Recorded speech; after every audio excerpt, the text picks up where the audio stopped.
কৰিমগঞ্জ জিলা উপায়ুক্তৰ একত্ৰিত প্ৰতিষ্ঠানত ২৮টা ভূমি অভিলেখ সহায়ক আমিন অথবা মণ্ডল পদত নিযুক্তিৰ বাবে জিলা উপায়ুক্ত কৰিমগঞ্জৰ পৰা নিয়োগ অধিসূচনা প্ৰকাশ কৰা হৈছে। নমস্কাৰ, আপুনি চাবলৈ আৰম্ভ কৰিছে অনলাইন জন।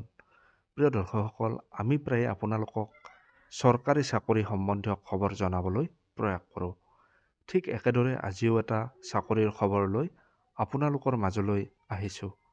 এইখিনিতে দৰ্শকসকললৈ অনুৰোধ, আপুনি যদি আমাৰ চেনেলত নতুন অথবা চাকৰিৰ খবৰ পাই থাকিব বিচাৰে, তেতিয়াহ'লে এতিয়াই চেনেলটো ছাবস্ক্ৰাইব কৰক আৰু কাষতে থকা বেল আইকনটো অন কৰি থওক। আজি ক'ব খোজা চাকৰিটোৰ পদৰ নাম হৈছে ভূমি ৰেকৰ্ড সহায়ক আমিন অথবা মণ্ডল পদৰ বাবে। পোষ্টৰ সংখ্যা হৈছে ২৮টা পোষ্ট। শ্ৰেণী অনুসৰি খালী পদৰ সবিশেষ এনেধৰণৰ: ইউআৰৰ বাবে আছে 11টা পদ, OBC MOBCৰ বাবে আছে 8টা পদ, SCৰ বাবে আছে 2টা পদ, STHৰ বাবে আছে 1টা, PWDৰ বাবে আছে 4টা আৰু লগতে এক্স ছাৰ্ভিচমেন অৰ্থাৎ প্ৰাক্তন সেনা বাহিনীৰ বাবে দিয়া হৈছে 2টা পোষ্ট। এতিয়া চাওক এজ অথবা বয়সৰ সীমা।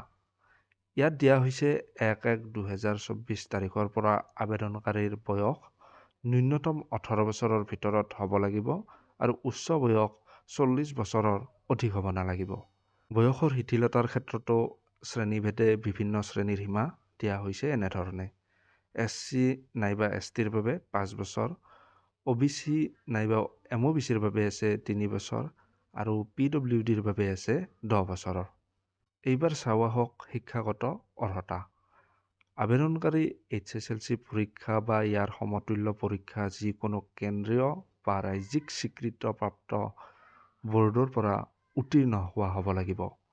অন্যান্য অৰ্হতাৰ ক্ষেত্ৰত 6 মাহৰ ৰেকৰ্ডাৰ শ্ৰেণী পাঠ্যক্ৰমৰ প্ৰমাণপত্ৰ প্ৰশিক্ষণ অসম জৰীপ আৰু বসতি প্ৰশিক্ষণ কেন্দ্ৰ দক্ষিণগাঁও গুৱাহাটীৰ পৰা RCC প্ৰশিক্ষণৰ প্ৰমাণপত্ৰ থকা আৰু ASSTCৰ পৰা উত্তীৰ্ণ হোৱা হ'ব লাগিব।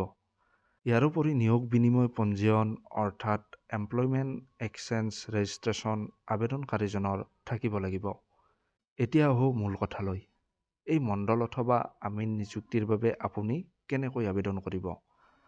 আবেদন কৰাৰ বাবে আপোনাক প্ৰয়োজন হ'ব এখন Part 9 ষ্টেণ্ডাৰ্ড ফৰ্মৰ। এই ফৰ্মখন ফিল-আপ কৰি মাৰ্কশ্বিট, জাতিৰ প্ৰমাণপত্ৰ আৰু অন্যান্য প্ৰপত্ৰৰ সৈতে একাডেমিক আৰু RCCৰ প্ৰমাণপত্ৰৰ প্ৰমাণিত কপিৰ লগতে শেহতীয়া পাছপোৰ্ট আকাৰৰ 2টা ফটো আৰু 5 টকাৰ এটা স্ব-ঠিকনা আৰু ষ্টাম্পযুক্ত খামত ভৰাই জমা দিব লাগিব। এইখিনিতে আপোনালোকক কৈ থওঁ যে যিটো খামৰ ভিতৰত আপুনি আপোনাৰ আবেদন ফৰ্মখন দিব, সেই খামটোৰ আকাৰ 25 চেণ্টিমিটাৰ × 10 চেণ্টিমিটাৰ হ'ব লাগিব আৰু খামটোৰ ওপৰত district commissioner, Karimganj main road, post office, police station and district, Karimganj, Assam, pin 788710 এনেদৰে লিখি কৰিমগঞ্জৰ DC অফিচত জমা দিব লাগিব।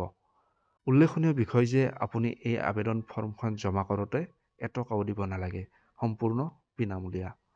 এই আবেদন দাখিলৰ প্ৰক্ৰিয়া আৰম্ভণি 5 জানুৱাৰী 2024 পৰা আৰম্ভ হৈছে আৰু আবেদন দাখিলৰ শেষ তাৰিখ হ'ব 29 জানুৱাৰী 2024। গতিকে প্ৰিয় বন্ধুসকল, পলম নকৰি অতি শীঘ্ৰে আবেদন কৰি আপুনিও হওক এটা চৰকাৰী চাকৰিৰ গৰাকী। ধন্যবাদ।